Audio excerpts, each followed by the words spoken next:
Growing টেলসে তোমাদের সকলকে স্বাগত জানাই। আজ আবার অনেক দিন পর তোমাদের জন্য সুকুমার রায়ের একটি ছোট্ট হাসির গল্প নিয়ে হাজির হয়েছি।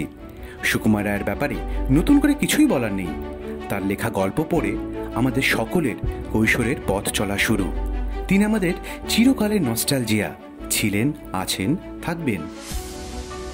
আজকের গল্প হিংসুটি। মূল চরিত্রে দুষ্টু মেয়ে হিংসুটি, ওর মা, দিদি আর মামা। গল্পটা আমি সুকুমার সমগ্র থেকে পড়ছি। শুরু হচ্ছে আজকের গল্প হিংসুটি।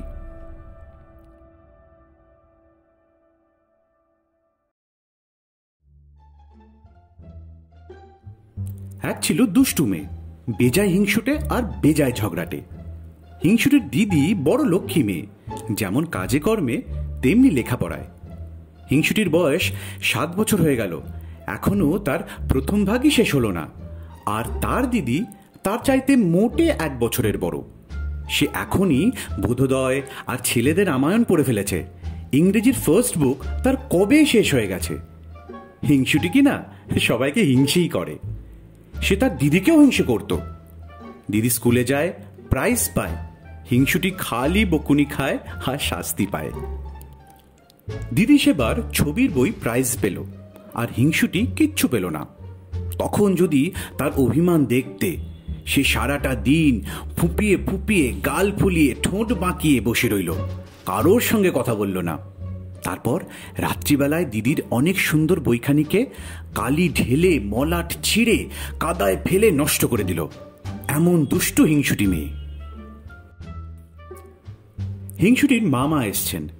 তিনি মিঠাই এনে 2 বোনকে আদর করে খেতে দিয়েছেন।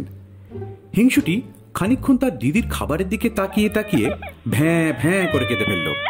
মামা ব্যস্ত হয়ে বললেন, কিরে কি হলো, জিভে কামড় লাগলো নাকি? হিংসুটির মুখে আর কথা নেই, সে কেবলই কাঁদছে।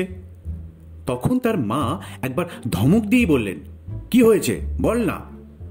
তখন হিংসুটি কাঁদতে কাঁদতে বলল, দিদির ওই রসমুন্ডিটা আমার চাইতে বড়।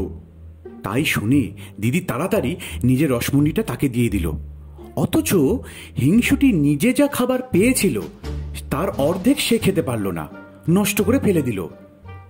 দিদির জন্মদিনে দিদির জন্য নতুন জামা কাপড় আসলে হিংসুটি তাই নিয়ে চেঁচিয়ে বাড়ি মাথায় করে তোলে। একদিন হিংসুটি তার মায়ের আলমারি খুলে দেখে কি, লাল জামা গায়ে লাল জুতো পায়ে টুকটুকে রাঙা পুতুল বাক্সের মধ্যে শুয়ে আছে। হিংসুটি বলল, দেখেছ দিদি কি দুষ্টু, নিশ্চয়ই মামার কাছ থেকে পুতুল আদায় করেছে, আবার আমাকে না দেখিয়ে মায়ের কাছে লুকিয়ে রাখা হয়েছে। তখন তার ভয়ানক রাগ হলো। সে ভাবল, আমি তো ছোট বোন, আমারই তো পুতুল পাওয়া উচিত, দিদি কেন মিছিমিছি পুতুল পাবে? এই ভেবে সে পুতুলটাকে উঠিয়ে নিল। কি সুন্দর পুতুল, কেমন মিটমিটে চোখ আর ফুটফুটে মুখ, কেমন কচি কচি হাত পার, টুকটুকে জামা কাপড়, যত সব ভালো ভালো জিনিস সব কিনা দিদি পাবে।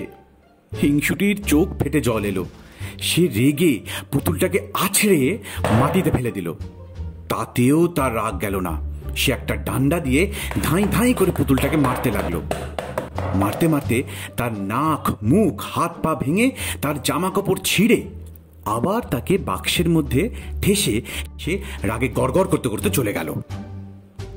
বিকেলবেলা মামা এসে তাকে ডাকতে লাগলেন আর বললেন, তোর জন্য কি এনেছি দেখিসনি? শুনে হিংসুটি দৌড়ে এলো। কই মামা, কি এনেছো, দাও না। মামা বললেন, মার কাছে দেখ গিয়ে কেমন সুন্দর পুতুল এনেছি।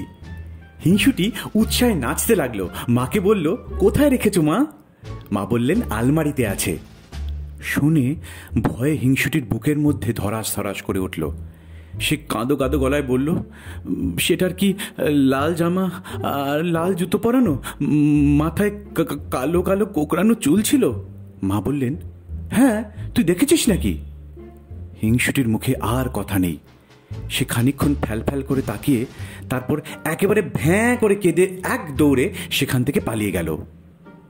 এরপরে যদি তার হিংসে আর দুষ্টুমি না কমে, তবে আর কি করে কমবে?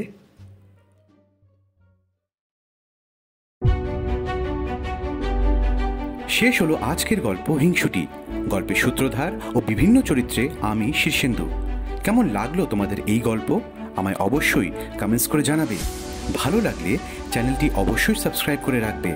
বিশেষ কৃতজ্ঞতা জানাই দীপায়নকে সর্বদা আমার পাশে থাকবার জন্য। খুব শিগগিরই আবার একটা গল্প নিয়ে হাজির হব তোমাদের কাছে। ভালো থেকো সকলে।